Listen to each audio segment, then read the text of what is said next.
ठीक है, चलिए लिखें।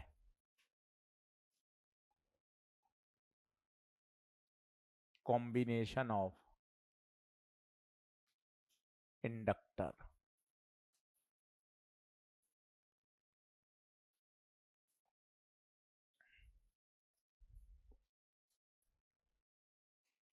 तो जिस प्रकार रेजिस्टेंस के कॉम्बिनेशन होते हैं, कैपेसिटर के कॉम्बिनेशन होते हैं, वैसे ही किसके कॉम्बिनेशन होते हैं?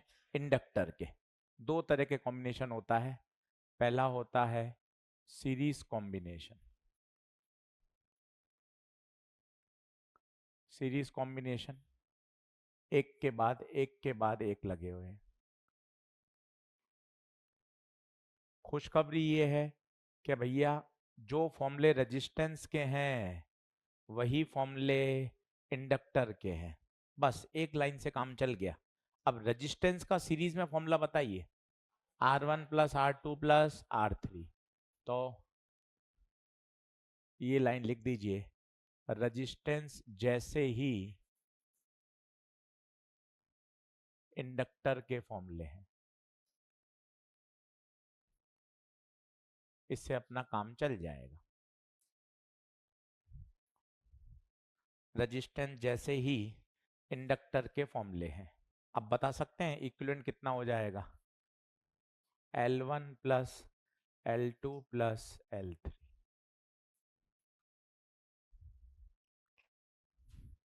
इसी तरह पैरेलल कॉम्बिनेशन,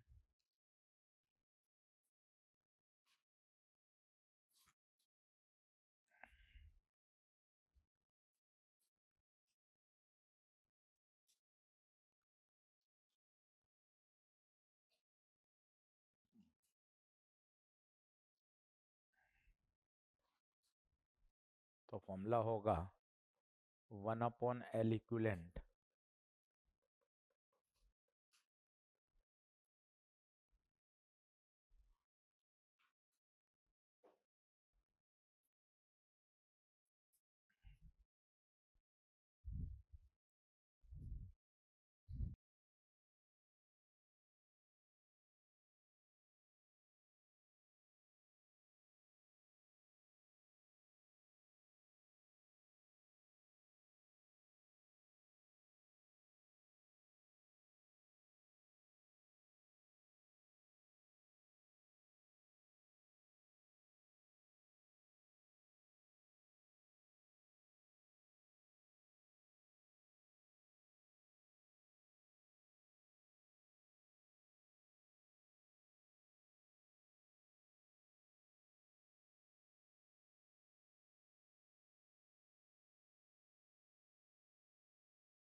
अगर आइडेंटिकल इंडक्टर हो तो सीरीज में बताइए क्या हो जाएगा? L plus L 2L। और पैरेलल में कितना हो जाएगा? L/2।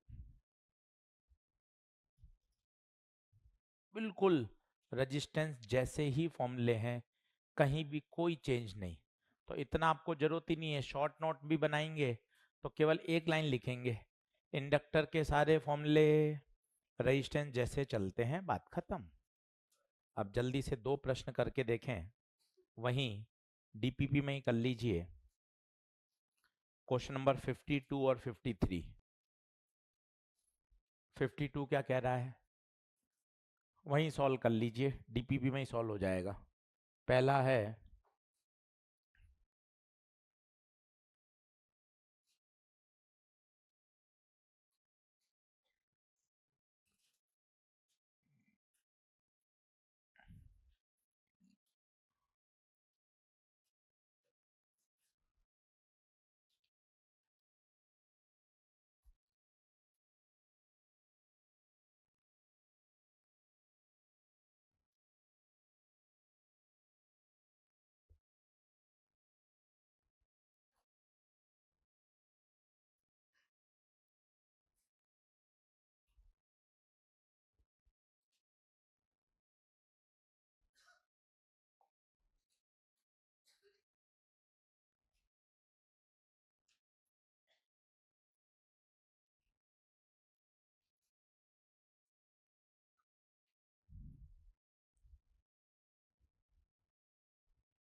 अब बताएं, ये दोनों किस में? पैरेलल। पैरेलल में क्या हो जाएगा बताइए? आइडेंटिकल है, आधा हो जाएगा, आधा हो जाएगा, 0.5 का आधा 0.25। अब बताइए तीनों किस में? सीरीज।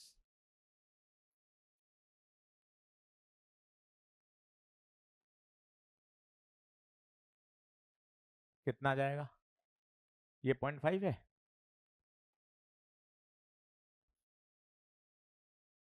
कितना आ जाएगा फिर?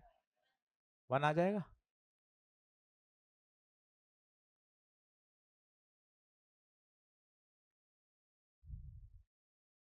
बताइए, ये बहुत अच्छा सवाल है। ये रेजिस्टेंस से अच्छा सवाल माना जाता है, इतनी बार रिपीट हुआ है ये दिखने में सीरीज है पैरेलल। इतना पॉपुलर क्वेश्चन है, आपने करा भी, अभी याद आ जाएगा।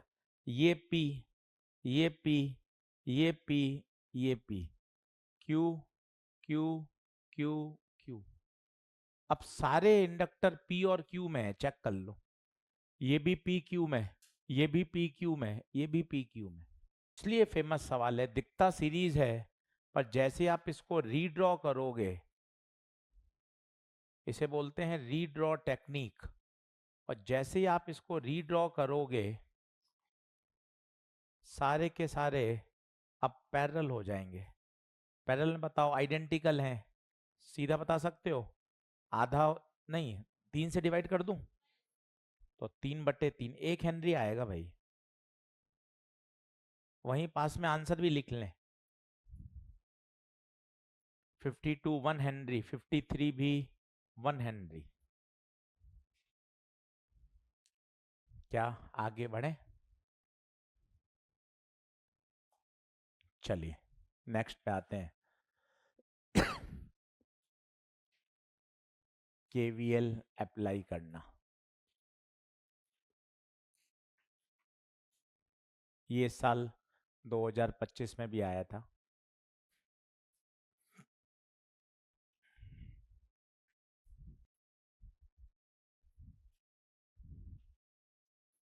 अब थोड़ा अलर्ट होके सीखना, सब बच्चे सीख सकते हैं, ठीक है? 10 मिनट इसलिए मैंने पहले वो पढ़ा दिया ताकि थोड़ा एक्टिव हो जाए। पहले मैं आपको पुराना रिवाइज कराता हूँ, रेजिस्टेंस में किरचॉफ लॉ कैसे लगाते हैं। काफ़ी समय हो गया तो एक बार रिवाइज भी हो जाएगा। ये देखिए, सभी लोग बोर्ड पे देखें, इसमें आपको किरचॉफ लॉ लगाना आना चाहिए। ये ओपन सर्किट है, कैसा है ये? आइए ए से शुरू हो जाइए, बोलिए V A -IR1 plus E -IR2। अब मान लो ये तो हो गया आपका पुराना रिवीजन, पर अगर सर यहीं ये रेजिस्टेंस है, बैटरी है और इंडक्टर लगा दिया, और ये आई इंक्रीजिंग है। अब मजे की बात है, इंक्रीजिंग और डिक्रीजिंग देना क्यों जरूरी है? क्योंकि इंडक्टर रोल ही तभी प्ले करता है। आप टॉपिक को आगे बढ़ाते जा रहे हो, पर आप बेसिक आत्मा को समझिए। इंडक्टर काम ही तब करता है जब करंट में चेंज होगा। क्यों सर, ऐसा क्या? इंडक्टर क्यों? क्योंकि करंट चेंज होगा तभी तो फ्लक्स में चेंज होगा, और फ्लक्स चेंज होगा तभी तो वो इंड्यूस ईएमएफ पैदा करेगा। कुछ बेसिक बातों को समझिए, बिल्कुल कॉपी भरने से काम नहीं चलेगा। थोड़ा समझिए, रेजिस्टेंस, बैटरी, इंडक्टर, इसे बोलते हैं इंडक्टर, बोलो एक बार इंडक्टर, कॉइल बोल दो इंडक्टर। करंट इंक्रीजिंग, क्या सर डिक्रीजिंग भी हो सकती है? हाँ, इंडक्टर काम ही, मैंने आपको बताया था, इंडक्टर काम ही कब करता है? जब करंट बढ़ रही हो या करंट कम हो रही हो, तभी तो फ्लक्स में क्या होगा? चेंज। अब आएगा मजा, इसमें कैसे लगाते हैं बोर्ड पे देखिए। ए पे खड़े हैं VA, आगे चल रहे हैं -IR, बड़े से छोटा माइनस। अब फंस गई गाड़ी, इंडक्टर में से कैसे निकलें? अब तुझे इंडक्टर का EMF याद होना चाहिए, -L/dI/dt।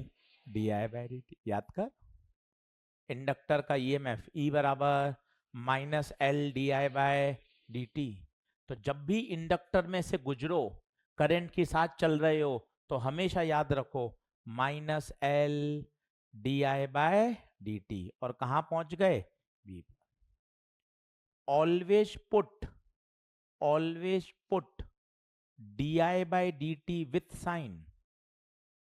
D I by D T का क्या मतलब है बताओ? Rate of change of current. अगर करंट बढ़ रही है इसका मतलब इस केस में D I by D T positive है। सर एक बार और बताओ, 3 बार और देख भाई, तो टेंशन ना ले, खुश होकर अच्छे से देख। जरूरी नहीं है कि हर बार करंट वैसे ही जाए, करंट अब मैंने दिशा बदल दी। अब बताइए कहां से कहां चलना चाहिए, पी से क्यू या क्यू से पी? सही बात तो है कहीं से भी चलो, सही बात तो ये है, पर घर की बात क्या है? करंट के साथ चलो, क्योंकि हमें करंट के साथ चलने की आदत है। माइनस आई आर तभी आएगा जब करंट के साथ चलते हैं, अपोजिट चलेंगे तो प्लस आई आर आ जाता है। इसलिए हमने अपने दिमाग में सेट कर रखा है जहां तक हो करंट के साथ चलो। चल लगा लगा दम, बोल। पी पे खड़े हैं, वीपी, हर बच्चा बोलो माइनस आई आर वन छोटे से बड़ा प्लस ई वन, इंडक्टर आते ही minus L D I by. 2 minute रुक जा, कि जब जब इंडक्टर में से गुजरूंगा minus L D I by D T लिखूंगा। क्यों लिखूंगा? थोड़ा और दिमाग लगा। ये वोल्टेज है, ये वोल्टेज, ये वोल्टेज, ये वोल्टेज, तो इसका भी तो वोल्टेज ही लिखेंगे। ये देखिए वोल्टेज ही तो है। E what is E? Induce EMF, जिसकी यूनिट क्या है? वोल्ट। थोड़ा सा अलर्ट होके सीखो, बिल्कुल ही रट्टाबाजी से क्या मतलब है? थोड़ा बहुत कॉन्सेप्ट आना चाहिए कि अच्छा हाँ यार ये तो पता है। हर टर्म क्या सिखाएगी? वोल्टेज। तो इंडक्टर में से लिख लूंगा तो भी क्या आएगा? वोल्टेज। अब बता, minus minus I R two, और कहां पहुंच गए? क्यू पर। ऑलवेज पुट, फिर लिख रहा हूं, D I by D T को हमेशा किसके साथ रखो? साइन के साथ। अगर करंट इंक्रीज हो रही है, if I is increasing then D I by D T is taken as, if I is decreasing D I by D T is taken as negative. अब 4 प्रश्न करके देख इसमें।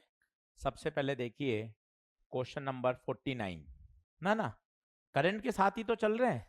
जब जब करंट के साथ चलेंगे तो L D by D T, Q से पी चलेंगे तो आई आर का साइन बदल जाता है, तो उसका भी साइन बदल जाएगा, साइन बदल जाएगा। हाँ, अगर यहाँ डिक्रीजिंग होता तो हम D I by D T की जब वैल्यू रखेंगे तो साइन के साथ रखेंगे, +5 ना रख के -5 रखेंगे, तो ये माइनस प्लस हो जाएगा। D I by D T negative positive depend करेगा ना। अगर आपने की को बंद किया है तो करंट कैसी होगी? इंक्रीजिंग। हाँ, अपोजिशन से, तो डिपेंड करेगा कि करंट बढ़ रही है या कम हो रही है। चलिए अब मैं सवाल करके बताता हूं आपको, आप खुद भी कर सकते हैं। 2025 में आई ये प्रोफाइल, फिर रिपीट हो सकती है। 49 कर रहा हूं भैया, सभी जनता बोर्ड पे देखे। 49 ए से शुरू हो गए, सभी बोलो ए से शुरू हो गए। वी ए, इंडक्टर आते ही L D I by D T, resistance आते ही आई आर, उसको सही कर लीजिए, वो एल लिखा हुआ है, आई है वो, आई आर। और कहां पहुंच गए? बी पर। कहां पहुंच गए? बी पर। अब बताइए वी ए, एल कितना है? एल, अच्छा V A minus V B तो दे रखा है, वी बी को इधर ले आओ और इन दोनों को वहां ले जाओ, इन दोनों को वहां ले जाओ। V A minus V B कितना दे रखा है भैया? 0.5। एल पता नहीं, D I by D T 8, 8 नहीं +8, 8 नहीं +8, आदत डालो। और आई, आई 0.5, आर 0.2, आदत डालो +8, और वहां लिख लो +8 क्यों? Because current is increasing. बताओ ये कितना, 0.5, ये 8L, ये कितना 0.1, ये उधर जाएगा तो 0.4 बराबर 8L, पॉइंट हटेगा तो नीचे 10, L 1/20।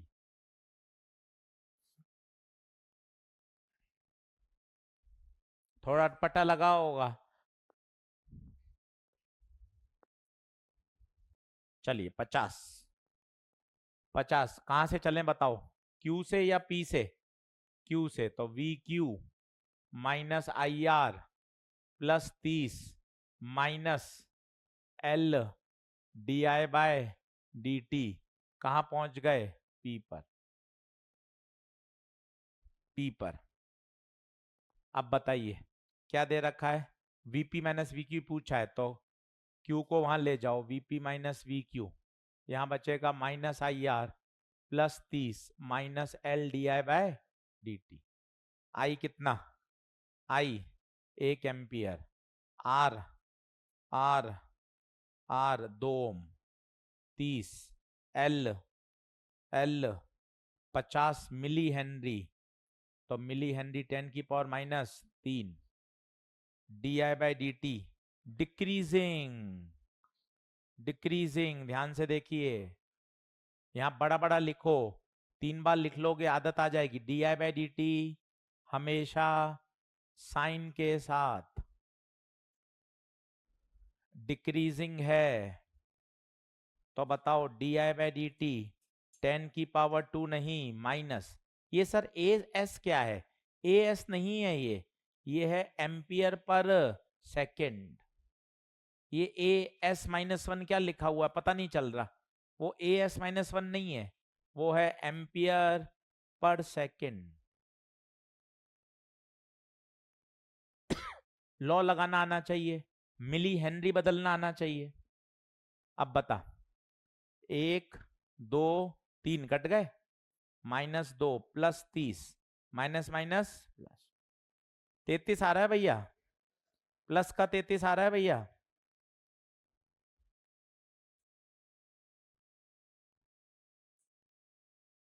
प्लस 33 आ रहा है या -33, प्लस 33।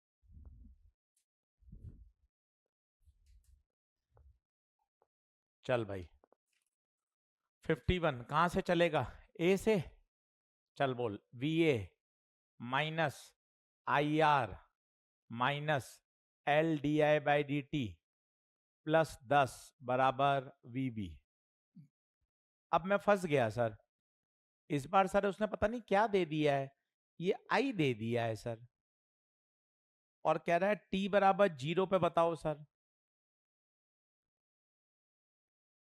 अब मैं फंस गया, क्योंकि मुझे I भी नहीं पता और DI/dt भी नहीं पता, तो देख I कैसे आएगा, खुद दे रहा है T बराबर 0 पर, तो T बराबर 0 रख दो, तो देख क्या आ गया, I आ गया, कितना आ गया, 5, थोड़ा मन खुश हो गया, I आ गया। अब DI/dt कैसे निकालूं, उसको क्या कर दो, डिफरेंशिएशन। क्या बढ़िया सवाल बनाया है, जेई का क्वेश्चन है, डिफरेंशिएशन कर दे, T का 1 5 का 0, तो DI/dt की वैल्यू 10, अपने आप ही +10 आ रही है, प्लस का मतलब इंक्रीजिंग। तो अब बता, VA I 5, L दे रखा है क्या, कितना 1, DI/dt 10, 10 10 से 10 रवाना, -15, पूछा क्या है, पूछा क्या है, VA माइनस VB, +15 या -15, +15,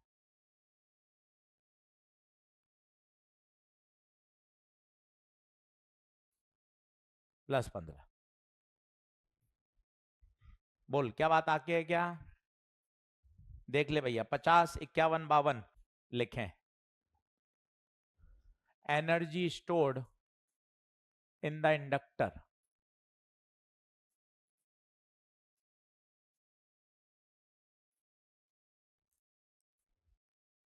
energy stored in the inductor.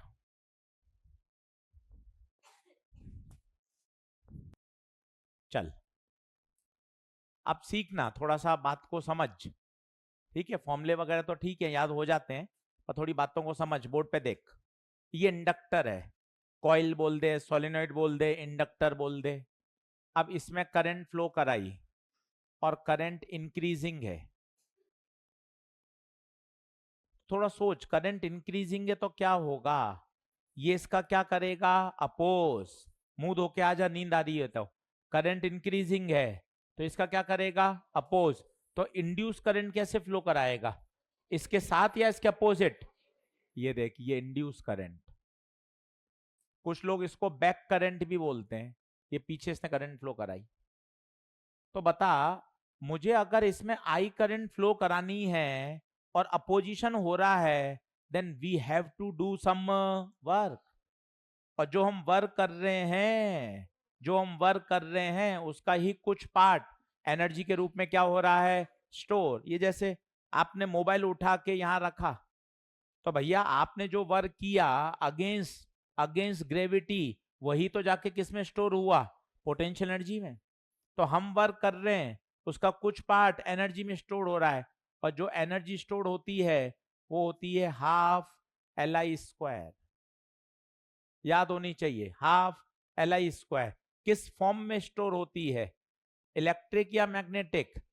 Answer है मैग्नेटिक फील्ड के रूप में एनर्जी स्टोर्ड होती है। यहीं मैं आपको थोड़ा कैपेसिटर याद दिलाना चाहूंगा, जिससे आपको मजा आएगा। एक कैपेसिटर है जो कि इनिशियली अनचार्ज है। अब ध्यान दीजिएगा, इसको मैंने बैटरी लगा के चार्ज किया। सभी लोग ध्यान दीजिए, अगर याद आ रहा हो तो। कैपेसिटर में एनर्जी स्टोर्ड हाफ CV, तो बिल्कुल उसी फॉर्म में याद कर सकते हैं, हाफ CV²। वहां क्या है? Half LI²। अब जो खास बात है जो आप भूल गए काफी दिनों बाद, यहां बैटरी का वर्क डन, बैटरी भी काम करती थी तभी तो चार्ज होगा। डेल्टा Q इंटू, तो डेल्टा Q होता है CV, तो work done by battery CV²। और शायद अगली लाइन याद आ रही हो, बैटरी ने तो वर्क किया CV², पर स्टोर कितना हुआ? 50% स्टोर हुआ और 50%, बिल्कुल यहां पर नकल मान लीजिए, मजा आ जाएगा। एनर्जी स्टोर्ड है हाफ LI², पर वो पूछे work done by external agent बताओ, तो आएगा LI²। यहां बच्चा गलती करता है क्योंकि किताब में ये वाला पॉइंट नहीं है। ये समझिए, दोनों में अंतर है। एक है एनर्जी स्टोर्ड हाफ CV², पर बैटरी ने वर्क कितना किया है? इसलिए मैंने एक लाइन बोली थी, आपने गौर नहीं करी सुबह सुबह। हम जो वर्क कर रहे हैं उसका कुछ पार्ट, मैंने पार्ट बोला, पार्ट, ये नहीं बोला पूरा वर्क, क्योंकि पूरा वर्क स्टोर नहीं हो रहा है। ये याद करना कठिन है, इसलिए कैपेसिटर याद करा दिया। और यहां पर जो एनर्जी आती है, याद करिए, यहां आती है in the form of electric field. ये पास में चिपका लीजिए तो मजा आ जाएगा। यहां आता है in the form of magnetic field. लिख कब लिखे, पूरा तो बोर्ड भर दिया। याद रखें, कैपेसिटर में किसी को एनर्जी डेंसिटी याद हो? बहुत पुराना है पर अगर रिवीजन किया हो तो। Energy density half ε0E²। यहां भी मैग्नेटिक फील्ड में भी एनर्जी डेंसिटी होती है। वैसे तो ये EMW में आएगा, फिर भी आपको थोड़ा बहुत किसी को याद हो, energy density B²/2μ0।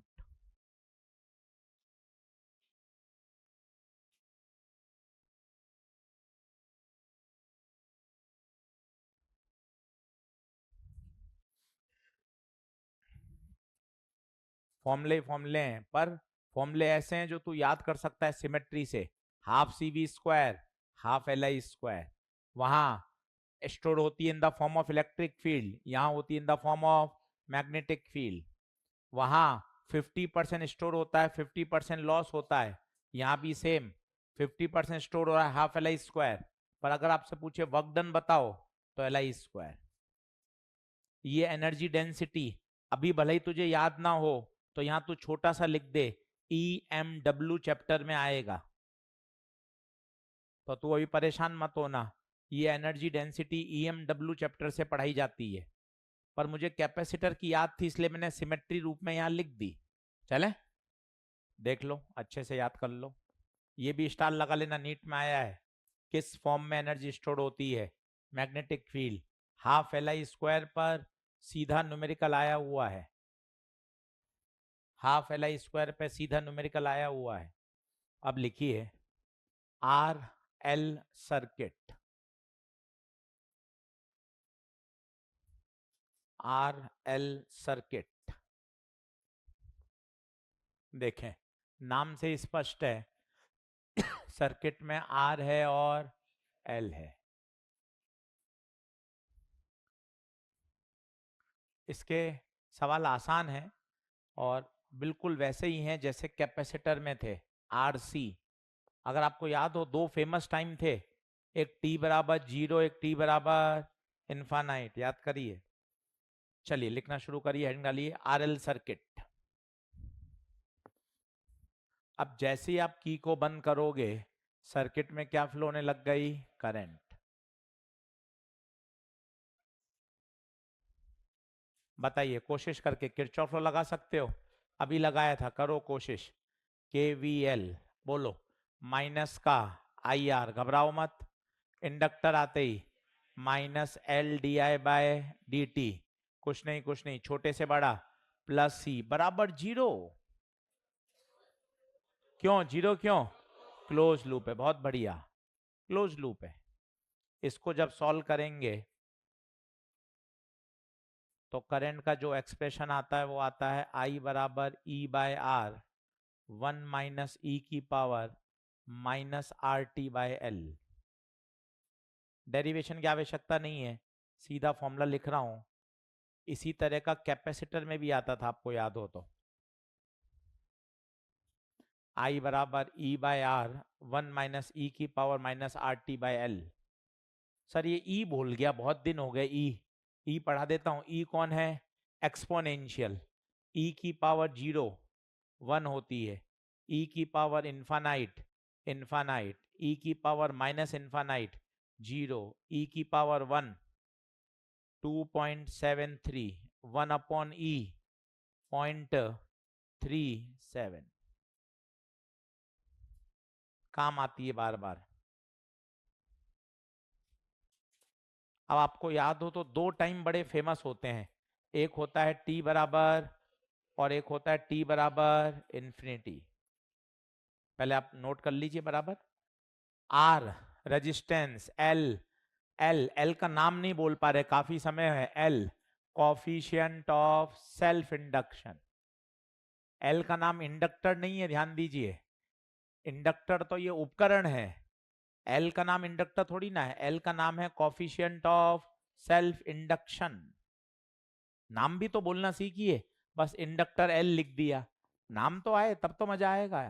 Coefficient of self induction. L की यूनिट बताइए, हेनरी। छोटी छोटी बातों को समझिए, तब क्या पूरा सब्जेक्ट ग्रिप में आता है। ऐसे आधी अधूरी रट्टाबाजी से सवाल सॉल्व नहीं होते, तभी तो आप सवालों से भागते हो। कोई तो कारण होगा कि क्वेश्चन बनते ही नहीं है। कारण यही है कि छोटी छोटी बातें मिसिंग है। चलिए अब मेरे पास ये एक्सप्रेशन आ गया, I बराबर E/R 1 माइनस E की पावर माइनस RT/L। सभी लोग बोर्ड पे देखें, आप मत सॉल्व करिएगा, सिर्फ देखिए, बाद में लिखिएगा। मान लो मैंने रखा t बराबर 0, मौखिक करिए, थोड़े बड़े बच्चे हैं। t की पावर 0 रखिए, तो बताओ E की पावर 0 1 1 1 माइनस 1, इसका मतलब t बराबर 0 पर करंट 0। देखते जाइएगा। मान लो मैंने t बराबर रखा इन्फानाइट, बड़े बच्चे बनिए, t की जगह इन्फानाइट रखा, तो E की पावर माइनस इन्फानाइट 0, तो सिर्फ क्या बचा? I बराबर E by R. This is called maximum current. अगर आप इसका ग्राफ बनाएंगे तो जैसे जैसे टाइम बढ़ता जा रहा है करंट भी बढ़ती जा रही है. ये देखिए, ये तो मैथमेटिक्स से सिखाया मैंने आपको, पर परीक्षा में ये नहीं करना है. परीक्षा में लगेगा जुगाड़. एग्जाम में क्या करना है वो देखना. t बराबर 0 पर इंडक्टर को हटाओ, इंडक्टर को हटाओ और ओपन कर दो. कैपेसिटर से उल्टा चलेगा. इंडक्टर को हटाओ और एक बार ओपन करके देखना. तू बोर्ड पे देख, ये ओपन कर दिया. खुद बता करंट कितनी. ये देख, t बराबर 0 पे करंट 0 आ रही है. वो तो मैथमेटिक्स से आई है. अब अपन को पेपर के लिए सीधा t बराबर 0 पे इंडक्टर को हटाओ, ओपन कर दो. t बराबर इंफिनिटी पर, जिसे बोलते हैं स्टेडी स्टेट, जिसे बोलते हैं after a very long time, उसमें क्या करूं. इंडक्टर को हटाओ और एक कनेक्टिंग वायर लगा दो. सर ऐसा क्यों हो रहा है, सर ऐसा अपन क्यों रट रहे हैं. मैं आपको कॉन्सेप्ट भी सिखाता हूं, आप चिंता क्यों कर रहे हो. फिजिक्स है, कोई एसएसटी थोड़ी ना है. अभी अपन सीखते हैं. इंडक्टर को हटाओ, कनेक्टिंग वायर लगाओ. बोर्ड पे देखना, ये मैंने कनेक्टिंग वायर लगा दिया. ये देख, अब बता करंट कितनी आएगी. सिंपल ओम्स लॉ, आई बराबर ई बाय आर. मतलब मैथमेटिक्स और ये क्या कर रहे हैं, मैच. ये तो है मैथ्स का मैचिंग. अब मैं तुझे कॉन्सेप्ट सिखाता हूं. ये इंडक्टर क्यों हट गया, ये आपने क्यों बोल दिया कि इंडक्टर हटा के वायर लगा दो. इंडक्टर का रोल क्यों खत्म हो गया, क्यों खत्म हो गया, सोच, मजा आएगा. काफी समय बाद करंट क्या हो जाएगी, सैचुरेट, कांस्टेंट हो जाएगी. और अगर सैचुरेट हो जाएगी तो सोच di/dt की वैल्यू, तो ये टर्म ही खत्म हो जाएगी. इंडक्टर का रोल खत्म. तेरे समझ में तो आए कि इंडक्टर करता क्या है. इंडक्टर कर क्या रहा है, इंडक्टर अपोज कर रहा है. काफी समय बाद जब सर्किट में करंट सैचुरेट हो चुकी है तो करंट कांस्टेंट हो गई, करंट कांस्टेंट हो गई. तो अब अपोजिशन बंद. अपोजिशन बंद मतलब इंडक्टर का रोल खत्म. Tata bye bye see you लाला, खत्म.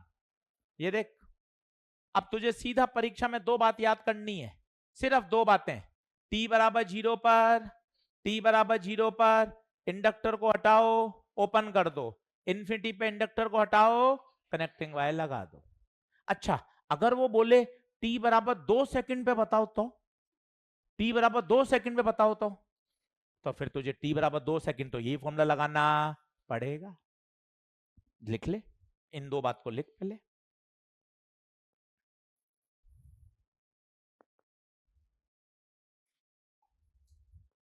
देखो,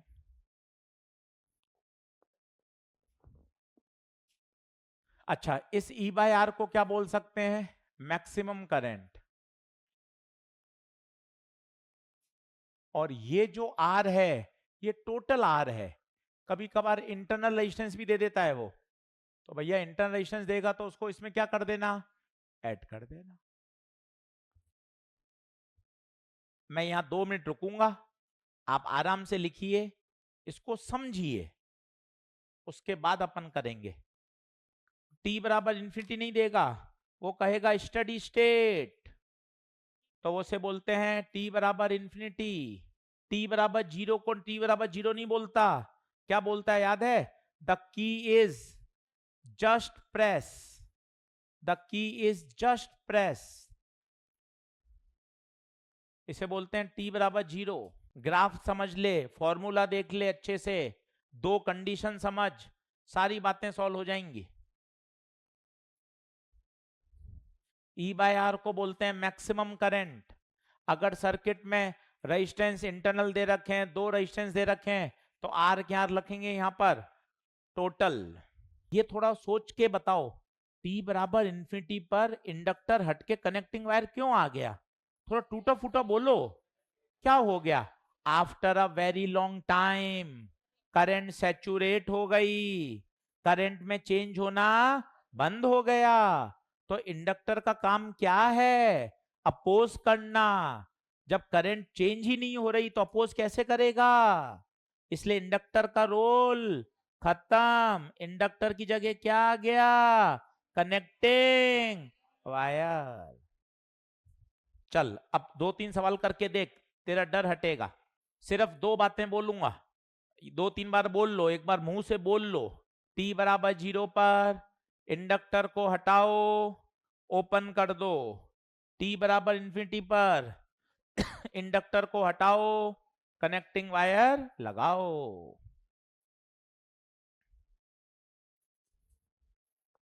देख ले भैया, एक टाइम कांस्टेंट भी होता है, वहां पढ़ा था हमने, याद है टाइम कांस्टेंट?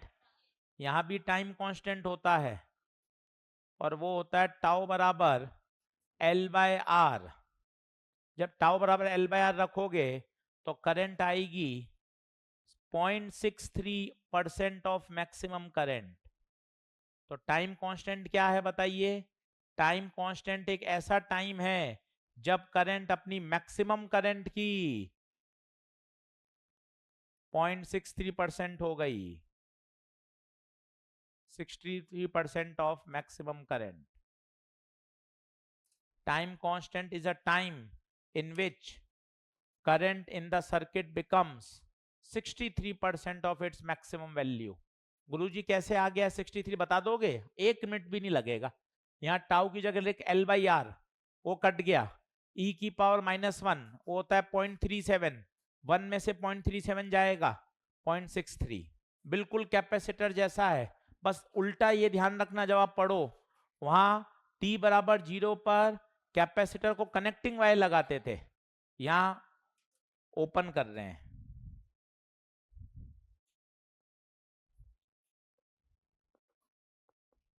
अब क्वेश्चन दिखने में डरावने हैं और सारे के सारे बन जाएंगे, सब करंट इलेक्ट्रिसिटी के सवाल जैसे दिखेंगे, क्योंकि आप ये लाइन देख ही नहीं रहे।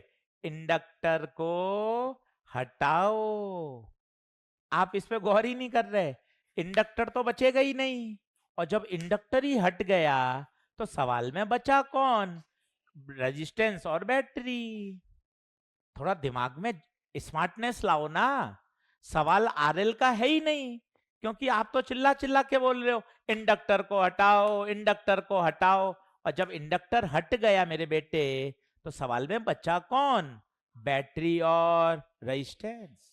देखना अब कितना जादू होता है। चलिए करूं नेक्स्ट। आइए एक बार मेरे साथ और लिख लें। t बराबर इंफिनिटी, बोलिए इंडक्टर को हटाओ। एक बार और लिख लो मेरे लिए, क्या लगाओ? Connecting wire. कोई शर्म नहीं है, अपने लिए कर रहे हैं मेहनत।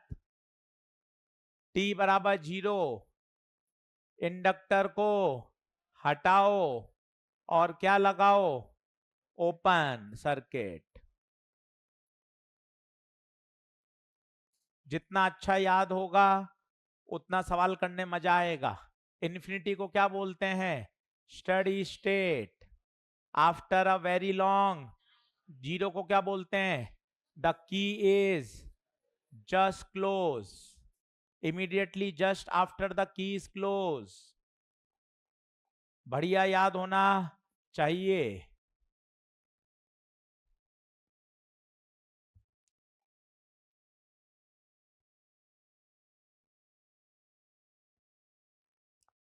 चलिए बढ़ूं क्या आगे? आइए 54 करके देखिए। सिर्फ सीधा सर्किट डायग्राम बनाइए जैसा मैं बनाऊंगा। अंडरलाइन करिए steady state has been reach, steady state has been reach. तो बताइए क्या होगा? स्टडी स्टेट मतलब इंफिनिटी। इंडक्टर को हटाओ और क्या लगा दो? Connecting wire. सीधा बनाओ डायग्राम, कनेक्टिंग वायर लगा दो। आपको खुद लगेगा सवाल में कुछ भी नहीं बचा। इंडक्टर को हटाओ, कनेक्टिंग वायर लगाओ, बोर्ड से देख के डायग्राम बनाओ। ओरिजिनल डायग्राम तो डीपीपी में रहने दो।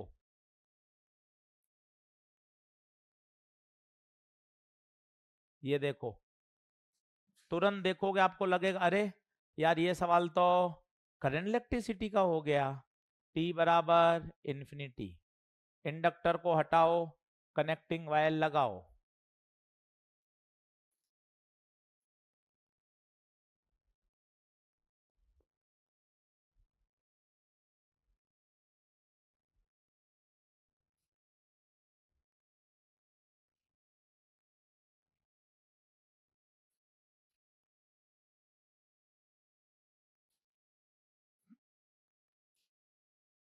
मान के चलो सवाल करंट इलेक्ट्रिसिटी का बन चुका है, अभी देखोगे तो कॉन्फिडेंस आएगा।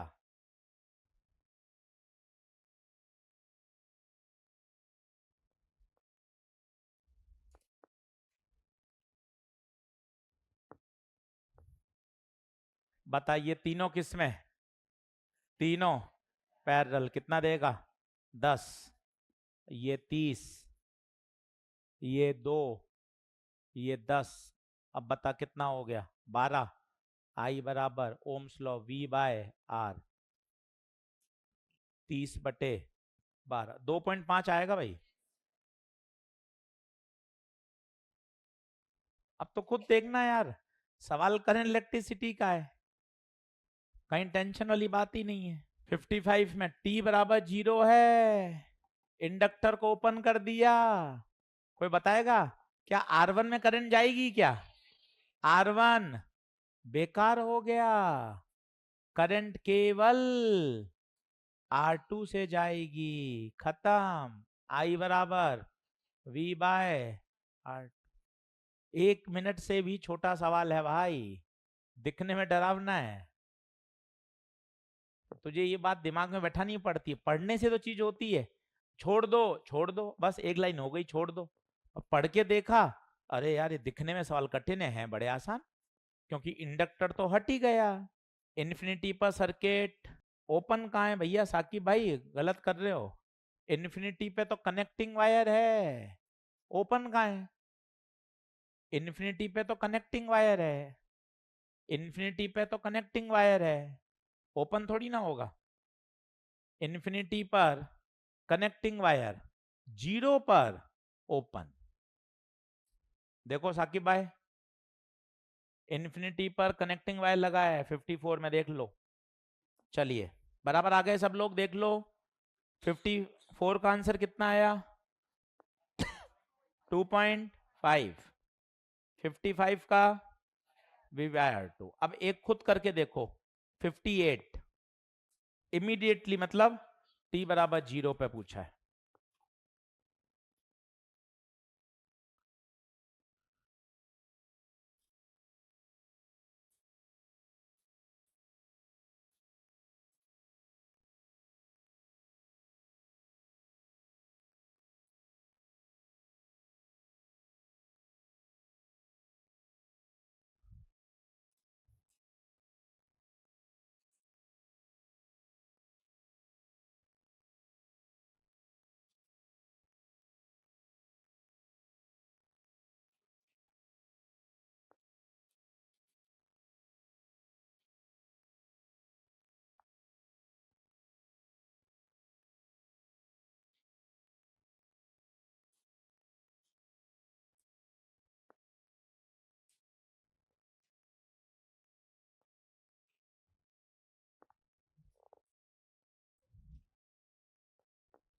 अब खुद बता, सवाल करंट इलेक्ट्रिसिटी का है।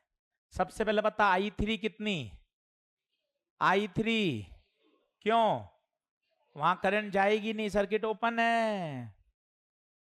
I3 जाएगी नहीं। अच्छा, जो करंट R1 में से जाएगी वही, तो इसका मतलब I1 I2 भी बराबर होंगे। सोच के देख, सोच के देख। क्यों? जो करंट यहां से गई वो इसमें से तो जाएगी, तो उसका नाम अलग अलग देने का मतलब भी नहीं। अब ये दोनों किस में है? सीरीज में। तो बताओ आई कितना आ जाएगा? E/R1 + R2, और यही I2।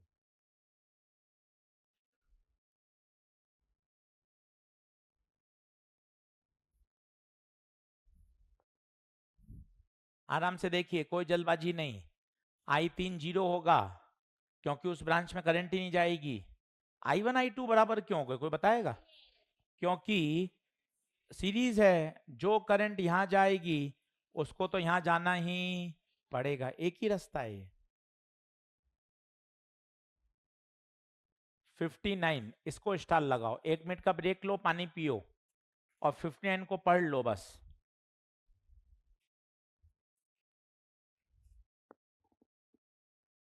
बहुत अच्छा सवाल। वो कह रहा है बल्ब कब ज्यादा चमकेगा, जब कांटेक्ट ब्रोक होगा या कांटेक्ट होगा?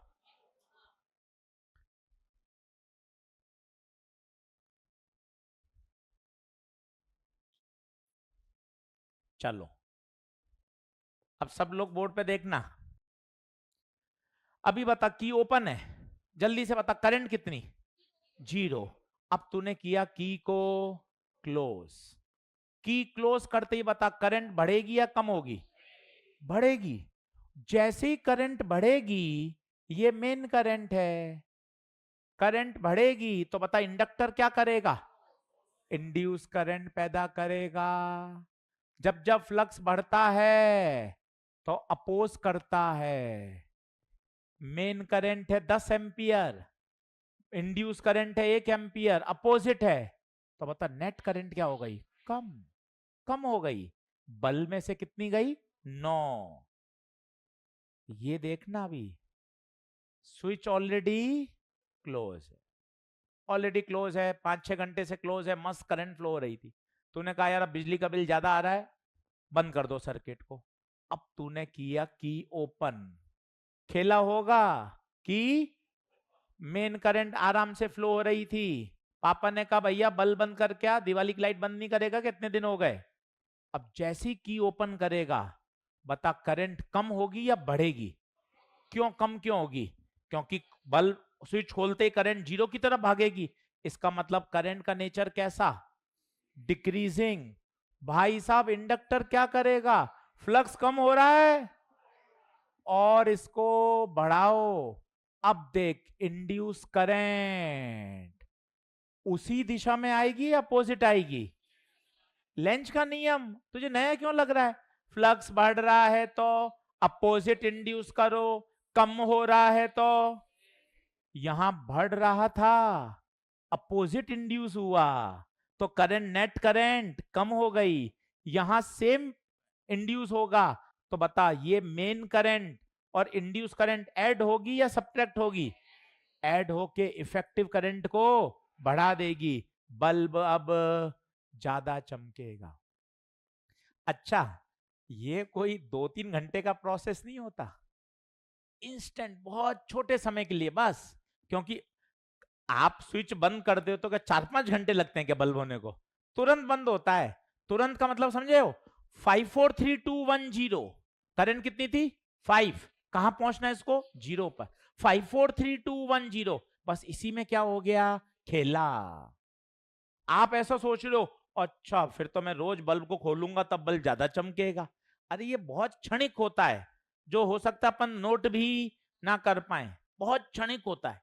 परंतु उस क्षणिक में ही खेला हो गया, क्योंकि जैसे आप की को ओपन करोगे, flux is decreasing in nature. Length कहेंगे क्या हो रहा है भैया? फ्लक्स डिक्रीजिंग है तो सेम डायरेक्शन में इंड्यूस करो। तो बताइए बल्ब कब ज्यादा चमकेगा? When the contact is broken.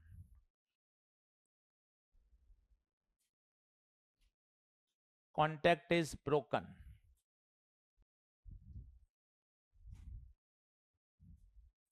Module शुरू कर सकते हैं। इंडक्टर वाला पोर्शन दे रखा है 1.6 में, 1.6, 1.1 कर सकते हैं, 1.2 कर सकते हैं। उसके बाद मैंने पहले इंडक्टर लिया है 1.6 मॉड्यूल में।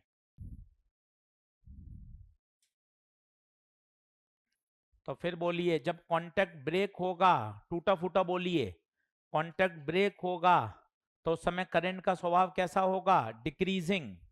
जब की को बंद करते हैं तो करंट बढ़ती है, की को खोलते हैं तो करंट कम होती है। When the contact is broken, तो जो इंड्यूस करंट होगी वो मेन करंट का क्या करेगी? सपोर्ट।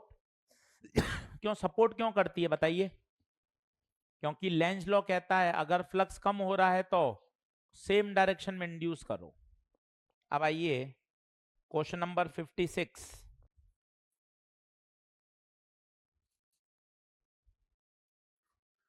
क्या कह रहा है? टाइम बताओ जब करंट अपनी मैक्सिमम वैल्यू की कितनी हो गई? 80%। अब ये फॉर्मूला लगाना पड़ेगा। आई का फॉर्मूला होता है I max 1 - e⁻rt/L। According to question I कितनी हो गई? 80% ऑफ मैक्सिमम।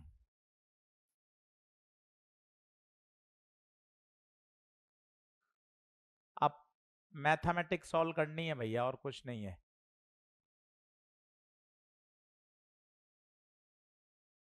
अब मैं पूरी सॉल्व करके दिखाता हूं ताकि आप फंसे नहीं।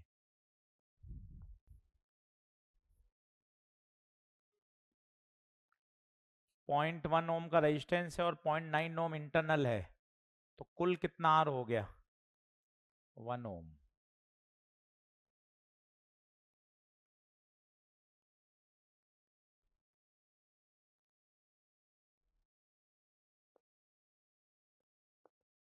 फिफ्टी सेवन में भी यही कह रहा है। वो कह रहा है 2 सेकंड बाद करंट बताओ। 2 सेकंड बाद मतलब टी बराबर क्या रखना है? 2।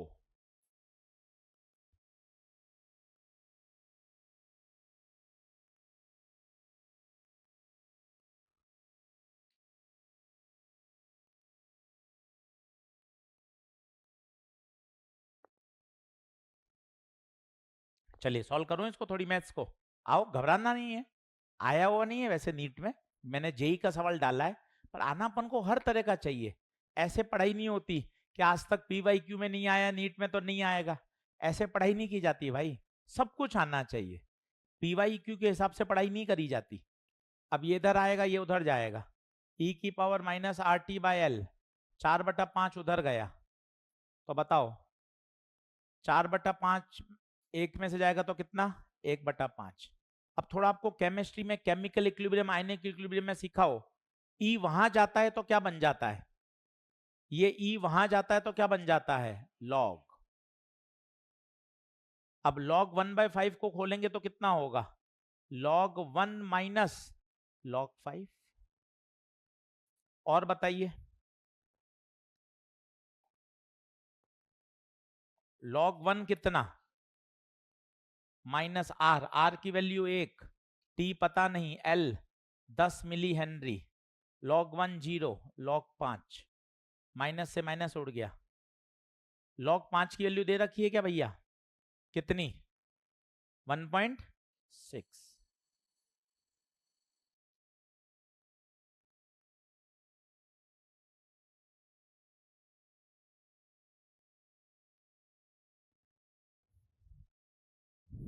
मैथ्स है, की जा सकती है, ऐसा नहीं है कि कठिन है। आई नहीं है इसमें मैं एग्री करता हूं, पर नहीं आएगी इसका कोई कमिटमेंट कोई नहीं कर सकता।